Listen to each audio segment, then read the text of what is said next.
Good day, Luciano TV here. Today's video, we're going to talk about the best American bully producer of the last decade. Okay, so this is going from 2010 to 2020. And it was pretty hard finding the dogs that would qualify, I should say. But we came up with Grand Champion Rocko, Lucky Luciano,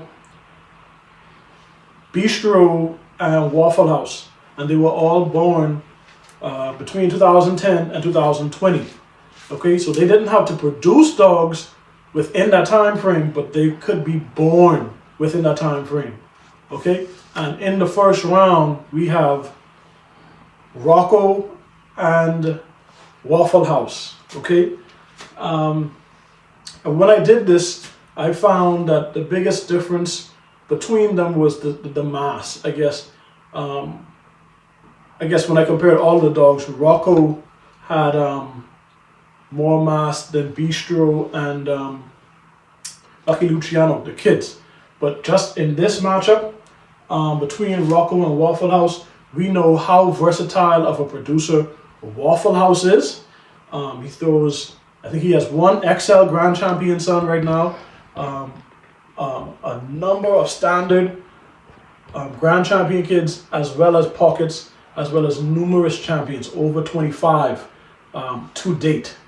Okay, and we know they have good conformation, and we know they are very well balanced dogs for the newer style of dog today. Now, Rocko, we know he throws bulldog features in the face. When I did look at these dogs on Bullypedia, because that's where I got most of the research from, they, in terms of numbers, they had more of a drooping face, they had a more bulldog look, but some of them still had good conformation. But we know the health issues that occurs with Rocko blood, the heart murmurs, the allergies and things of that nature. So in this round, we are going to give this round to Wafflehouse. I don't think it's a question at all. Rocko does, they were both born the same year in 2015, but Rocko has 3 times as much puppies as Waffle, but Waffle has a better ratio of pups that are titled to the amount that he had, as well as better structured dogs. Okay, so for that round, that is going to Wafflehouse. And over on the other side of the bracket, we have Lucky Luciano and Beastro. Okay, and in my research there were a lot of similarities, a lot of same color patterns, but Beastro had more title dogs than Luciano, but they both threw similar structures. The biggest difference being Lucky Luciano's dog, his offspring had way more muscle than any other producer on this list. That was the standout difference between Lucky Luciano's offspring and every other dog. But specifically Beastro. Beastro's dogs didn't have as much mass, but they had cleaner fronts. The fronts on Luciano's offspring weren't as clean as Beastro's, so we favored Beastro, as well as him producing a Nationals winning dog, the Bus, and him being the prototype for the pocket for a lot of people, and him being the face on the American, the ABKC banner for a long time. So it was a very tough choice, but conformationally, we had to go with Beastro. Okay, so now in the finals, we have Beastro versus Wafflehouse, okay, for the last decade. And the difference here between the two were slight, but it was still a very interesting matchup. Now we have Beastro, who had about 100, to be exact, 172 kids. According to Bullypedia, that were registered, there were 30 champions and 11 grand champions.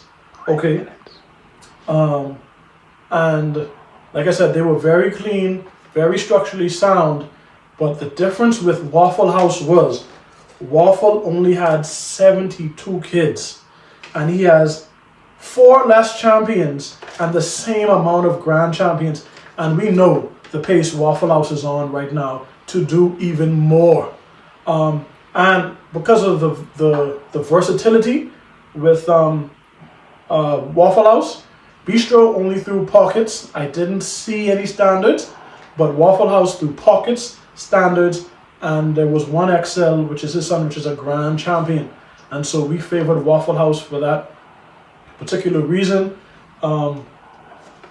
There are a lot of people talking about Waffle House possibly being one of the greatest producers of all time.